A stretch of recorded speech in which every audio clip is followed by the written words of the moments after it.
ये यूपी का एक छोटा सा गांव है जो कि इसको एक नाम दे सकते हैं जिसका नाम वीरपुर है। रियल नाम नहीं बता सकते हैं आप लोगों को। तो यहाँ की हरियाली और यहाँ के सरोवर और यहाँ की खूबसूरती के कारण ही नहीं बल्कि इस गांव को एक पुराने अतीत जो कि एक खौफनाक मंजर के कारण यहाँ पर जानते हैं। जैसे ही इस गांव का नाम आता है तो लोग उसको सुनते ही उनकी रूहें तक कांप जाती हैं। तो स्टार्ट होती है कहानी यहाँ से कि एक समय की बात है कि इस गांव में एक तांत्रिक रहता था जिसका नाम त्रिलोचन था, और गांव वालों ने उसको देखा था तंत्र विद्या करते हुए, जिसकी वजह से कई लोगों की जानें गई थी। तो लोगों में बड़ा ही आक्रोश का माहौल था कि ऐसा ऐसा घटित हो रहा है गांव में, तो इस तांत्रिक को हम लोग जाकर मार ही क्यों ना देते हैं।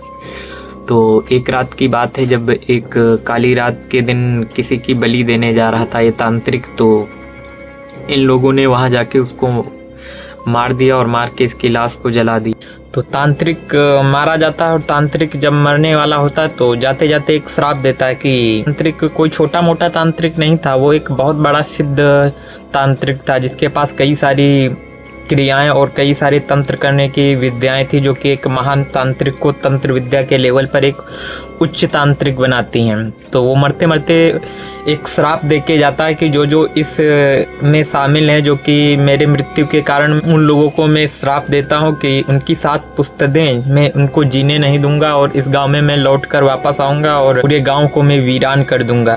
तो अब शुरू होती है ये कहानी जो कि अब प्रेजेंट टाइम में रिलेट कर पाओगे आप। तो ये था इसका इतिहास। तो कहानी अब स्टार्ट होती तो इस गांव के जो बुजुर्ग हैं वो समझाते हैं युवा लोगों को कि उधर मत जाया करो, पर युवा लोगों की क्या बात है कि वो लोग कहाँ मानने वाले हैं इस बात को, वो महज इसको एक कहानी ही मानते हैं। तो ऐसे ही कहानी इन 4 लड़कों की जो कि इसी गाँव में रहते हैं, रजत, विक्रम और सीमा, चौथा व्यक्ति जिसका नाम अजय जो कि ये लोग इस कहानी के मेन कैरेक्टर होने वाले हैं। तो ये इन लोगों का कहना है कि ये सिर्फ दादा दादी और नाना नानी की बस कहानियों तक ही रिलेट है, बाकी इसकी कोई सच्चाई नहीं है कि वहाँ पर ऐसा कुछ घटित हो रहा है या नहीं घटित हो रहा है।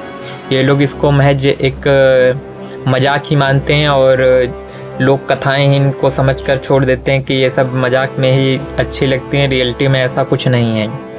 तो एक रात की बात है कि अमावस्या वाले दिन ये लोग प्लान करते हैं कि हम भी जाकर उस जंगल में देखते हैं इस हवेली में ऐसा कुछ राज छुपा हुआ है या बस कहानियों में ही ये सब बताते रहते हैं। तो वो लोग गांव से निकलते हैं, टार्च, मोबाइल, परस लेते हैं। तो सीमा अपने दादाजी के पास से एक हनुमान चालीसा जो कि चुपके से लेकर अपने साथ आ रखी है। तो ये लोग धीरे धीरे उस हवेली के अंदर प्रवेश करते हैं तो इनको एक ठंडक सा महसूस होता है। ऐसा लगता है यहाँ का तापमान काफ़ी गिर चुका है और इनको ठंडक महसूस होती है और इन लोगों को थोड़ा जाड़ा जाड़ा लगने लगता है। ऐसा लगता है कि बहुत ज़्यादा ठंड होने लगी है अचानक। अभी तो गर्मी लग रही थी, अचानक ही इतना ठंड कैसे लगने लगी। तो ये लोग इस चीज़ को थोड़ा अलग वे में लेते हैं और कहते हैं छोड़ो, ऐसा तो हो सकता है मौसम चेंज हो रहा तो इसकी वजह से ये चीज़ हो रही हो। तो इसको इग्नोर मारकर ये लोग अंदर बढ़ने लगते हैं धीरे धीरे। तो जैसे ही ये लोग अंदर पहुंचते हैं तो लगभग रात के 12 बज चुके थे। तो अंदर जैसे ही पहुंचते तो इनको एक अजब सा माहौल वहां का नज़र आता है। दीवारों पर कई सारी आकृतियां उभरी हुई नज़र आती हैं और अंदर से काफ़ी सड़न भरी बदबू आती है, जिसको देखकर इनको थोड़ा अजीब लगता है। पर अजीब क्या है इसमें कि कई वर्षों से वहाँ पर वीरानियत और खामोशी है, तो वहाँ पर कई सारे जानवर आते हैं, इनकी वजह से भी बदबू आ सकती है, इन लोगों को ऐसा लगता है। जैसे ही ये हवेली के अंदर पहुँचते हैं तो अचानक से तेजी से दरवाजे बंद हो जाते हैं। तो सीमा कहती है ये क्या था। तो रजत कहता है डरो मत, ये शायद हवा की वजह से दरवाज़ा बंद हो गया है। तो धीरे धीरे ये लोग अंदर बढ़ते जाते हैं और जैसे ही रजत सीमा को समझाता है तभी अचानक दीवार से एक अजीब सी आवाज़ आती है गुर्राने की। तो रजत जो है वो उधर टॉर्च मार के देखता कि क्या है। तो उधर देखता तो आवाज़ आती है कि तुम लोग यहाँ क्यों आए हो।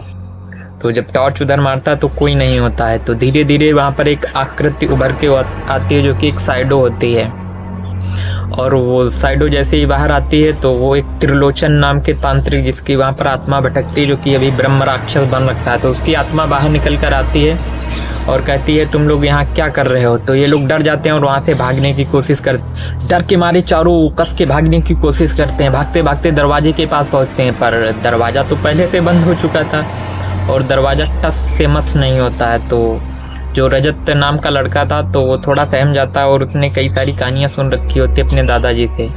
तो उसने सुन रखा होता कि ऐसे समय में अगर आप डायरेक्ट उससे सामना करेंगे तभी इसका छुटकारा मिल सकता है और उसकी कोई कमजोरी ढूंढना पड़ेगा। तो वो लोग जाते हैं ब्रह्म राक्षस से, पूछते हैं कि आपके साथ ऐसा क्यों हुआ। तो ब्रह्म राक्षस उन लोगों को बताता है कि गांव वालों ने हमारे साथ बुरा किया है और मैं उन लोगों को छोड़ने वाला नहीं हूँ और गांव वालों को इसकी सजा जरूर मिलेगी। तो अब रजत और उस त्रिलोचन के बीच में कुछ वार्तालाप होने लगती, तो दीवारों पर कई सारी आकृतियां झलकने लगती जो कि उसके जीवन से रिलेटेड हैं। तो त्रिलोचन बताता है कि मैं कोई बुरा व्यक्ति नहीं था, मैं एक अच्छा व्यक्ति था जो कि लोगों की बीमारियां, गाँव वालों की और प्रेतवादित जो भी ऐसी निगेटिविटी होती थी तो उनसे उन लोगों को छुटकारा दिलाता था। और यहाँ का जो जमींदार था उसने गाँव वालों को भड़काकर मेरे खिलाफ षड्यंत्र रचकर मेरी हत्या कर दी, जिसकी वजह से मेरी आत्मा आज भी यहाँ पर भटक रही है। और फिर रजत उससे वार्तालाप करता और कहता है इस समस्या का समाधान क्या है। तो वो ब्रह्म राक्षस बताता है कि अगर मुझे पुनर्जन्म मिल जाता है तो मैं इससे मुक्त हो जाऊंगा। तो वो बताता है कि ये होगा कैसे। तो वो बताता है कि इस पूरे महल में कहीं भी मेरी अस्थियाँ शायद रखी हुई हैं, जिनकी वजह से मैं आज भी यहाँ पर एक प्रकार से यहाँ पर कैद खाने जैसा यहाँ पर महसूस करता हूँ, यहाँ पर बंद होकर रह गया हूँ। कहता अगर तुम इन अस्थियों और राख को ले जाकर गंगा में प्रवाहित करते हो तो मेरी आत्मा को शांति मिल जाएगी, मुझे भी एक पुनर्जन्म मिल जाएगा, जिसकी वजह से मेरी आत्मा जो भटक रही है भी आज़ाद हो जाएगी इस ब्रह्म राक्षस की योनि से। तो ये लोग क्या करते हैं, उसकी राख और हड्डियों को ढूंढना तलाशना जारी कर देते हैं। तभी उनको एक जगह पर कब्र दिखती है। तो ये लोग कब्र को खोदते हैं वहाँ पर, तो वहाँ पर कुछ हड्डियाँ मिलती हैं जो कि उस त्रिलोचन की थी। जैसे ये लोग हड्डियों को समेटना स्टार्ट करते हैं तो अचानक से हवेली की सारी दीवारें गड़गड़ाहट के साथ गिरना स्टार्ट हो जाती हैं। तो ये लोग काफ़ी डर जाते हैं और तेज़ी से काम स्टार्ट कर देते हैं, उसकी हड्डियों को जैसे तैसे करके इकट्ठा करते हैं सारी और राख को।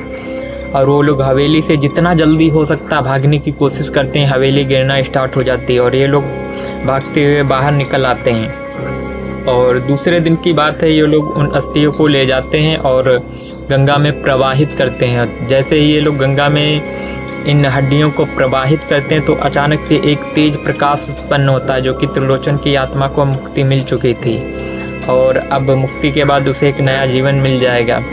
तो जैसे ही वहाँ पर वापस ये लोग गाँव वापस आते हैं, उसकी आत्मा को शांति प्रदान करने के बाद, तो वहाँ पर जहाँ पर ये हवेली थी वो तो खंडहर में परिवर्तित होने के बाद वहाँ पर एक मंदिर आ जाता है। तो गांव वालों को लगता है कि अब त्रिलोचन की आत्मा को शायद शांति मिल गई, इसी वजह से यहाँ पर मंदिर आ गया है। फिर ये लोग चारों दोस्त वहाँ पर आके गांव वालों को समझाते हैं कि ऐसा ऐसा मैंने किया है। तो गांव वाले समझ जाते हैं कि ये सच है, क्योंकि यहाँ पर जो हवेली कुछ दिनों पहले तक दिखती थी वहाँ पर अब मंदिर आ चुका है और गांव का पूरा माहौल शांत हो चुका है। तो ये थी कहानी इस ब्रह्म राक्षस और त्रिलोचन की। तो आप लोगों को क्या लगता है कि त्रिलोचन को शांति मिल गई या अभी भी वो ब्रह्म राक्षस योनि में है? अगर कहानी आप लोगों को अच्छी लग रही है तो वीडियो को लाइक करो, चैनल को सब्सक्राइब करो। मिलते हैं एक और कहानी के साथ, तब तक के लिए धन्यवाद।